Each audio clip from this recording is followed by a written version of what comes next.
This video is going to feature two brand new operators along with a new map as part of this Operation Broken Soul, with all credit going to Arutia259 from my Discord server, which, by the way, make sure you join with the link in the description. Be sure to let me know your thoughts down in the comments, and let's get started. Lasha Ivanishvili, codenamed Shumi, was born in Tbilisi, Georgia.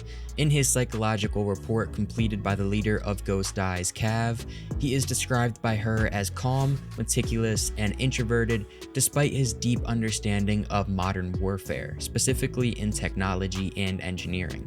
He began his career in the Georgian Ministry of Defense Special Forces unit, where his success in several high-risk missions by using his advanced robotics earned his recruitment to Team Rainbow. This defender can be classified as an intel and trapper operator, with his gadgets known as Silkbots. These Silkbots are small autonomous robots that can be fired out of a special gun that adhere to nearby surfaces similar to Grim. The biggest difference between him and Grim is that instead of the Silkbots automatically being activated and lasting for a set duration, they will wait to activate until the movement of an attacker is detected within the gadget's radius or proximity, and once this activation occurs, the Silkbots will latch onto the attacker and live ping them for the entire defense to see until the attacker stops to remove the bots with an animation that's kind of similar to Legion's goo mines, and then once the attacker does this animation, it will stop the pinging and make that Silkbot no longer effective. And speaking of, he gets 4 of these Silkbots to strategically place around the map, but like I said, they are only good for one use. Shumi is basically Grim's core ability, fused with Nomad's air jabs that will activate when an opponent steps in their radius, except combining both of these attacker abilities and throwing them onto one single defender. I would imagine setting these up in common entry points around an objective would make Shumi the most effective, or maybe even in common plant or breach spots to catch the attackers off guard and force them into an uncomfortable position to remove the Silkbots. Now, some potential downsides to Shumi's Silkbots are that they can be destroyed by simply shooting or exploding them from afar before an attacker enters into their radius, and of course EMPs would do the trick as well. Additionally, Brava would make Shumi's life very difficult, since she could easily flip the Silkbots to work against the defenders rather than the attackers, but obviously that also goes for any defender with electronic gadgets as well. That doesn't just go for Shumi. But don't get me wrong, this is still a really strong operator. Imagine setting up your Silkbots on the default plant spot on 2nd floor of Chalet, and the attackers try to smoke breach and run in to get a plant off with 15 seconds left, but the Silkbots latch onto the person carrying the diffuser, which would then of course deny them from being able to plant until they remove the bots, which obviously would still leave them vulnerable to getting shot at the very least. I think you get the general picture, but I like this concept a lot, mostly just because it seems super realistic and I could totally see this idea being in Siege. And as for Shumi's loadout, he brings the choice between the Scorpion Evo 3A1 SMG and the SASG-12 shotgun for primaries, the PMM and Bearing 9 for secondaries, and impact grenades and a deployable shield for secondary gadgets. Lastly, he is a balanced 2 armor, 2 speed defender. Now we have our attacker of Operation Broken Soul, named Tamara Chikavani, aka Nari, who was born in Zahisi, Georgia. Her father was a physics professor, and so she became enamored by the subject as she grew older. She would go on to study mechanical engineering in college and specialize in defense technologies before being recruited to the Georgia Defense Forces and subsequently to Team Rainbow.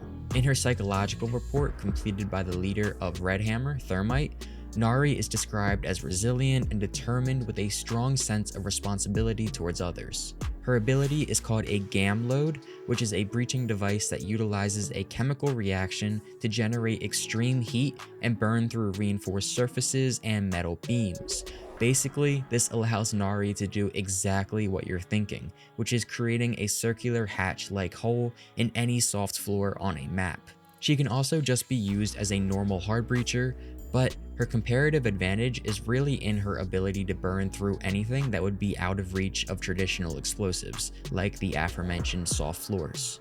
And the animation is comparable to placing a hard breach charge, so you do have to place them and complete an animation rather than throwing them like one of Ace's Selmas. This is an idea that people have talked about for a while now, and I think Nari would really be powerful in game, but not necessarily overpowered, as she only gets 2 of these gam loads per round to keep her balanced. Now, looking at some additional downsides of Nari, like I said, you do have to place the charges, which could expose you to roamers.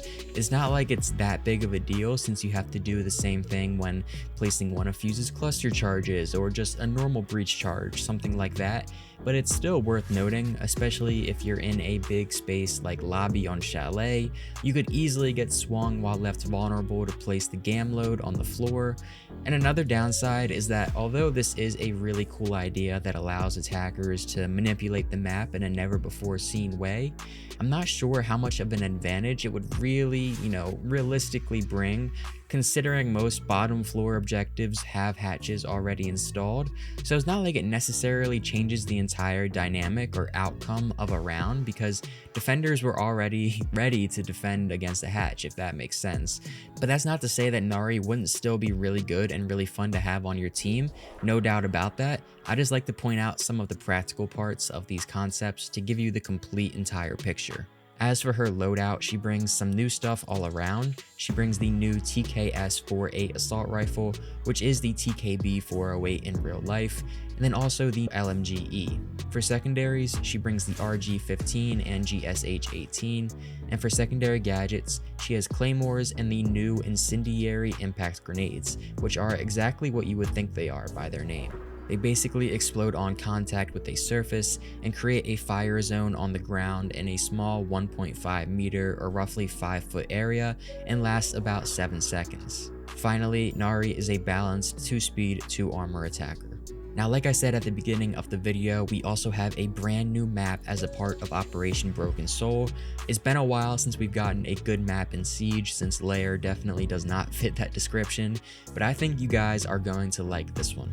Obviously, it takes a bit of imagination since we can't actually make it, but basically the map is a hospital located in a historic building in the heart of Tbilisi, Georgia, and it's inspired by the Chachava Clinic as displayed on screen. This map brings in brand new Siege lore as a terrorist organization titled Thanatos launches an attack on the Georgian hospital where they take patients and staff as hostages while negotiators attempt to figure out demands. This mission is extremely delicate as any wrong move could result in the death of a hostage, so Team Rainbow is sent in to neutralize this new terrorist organization and secure the hospital. Now, as for the design and layout of the map, we'll start with the outside, which contains emergency vehicles and police cars similar to the exterior of Bank. The hospital will be multiple floors and include open areas along with long corridors and small spaces. The major features of the map begin with the emergency area, which is essentially the main entrance to the hospital, filled with stretchers and medical equipment, and has multiple entrances. Then there will be individual operating rooms and intensive care units, which are smaller, sterile areas around the map. Next, there are multiple waiting rooms and offices that are connected by long, narrow hallways. And lastly, there is roof access where attackers can spawn, similar to Tower. There will be lots of beeping noises from machines along with intercom announcements, which will just add to the general environment of the hospital. I'd imagine this map to feel small, despite being quite large in actuality, due to the fact that there will be lots of small rooms and hallways as a practical hospital would actually have. So that is Operation Broken Soul. Massive shout out to Arutia259 for brainstorming this entire concept, and be sure to check out some of my other concept videos for more. Let me know what you guys think down in the comments. I'm sure Arutia will answer any specific questions you may have. And as always, thanks so much for watching, and I'll see you all in the next one. Peace.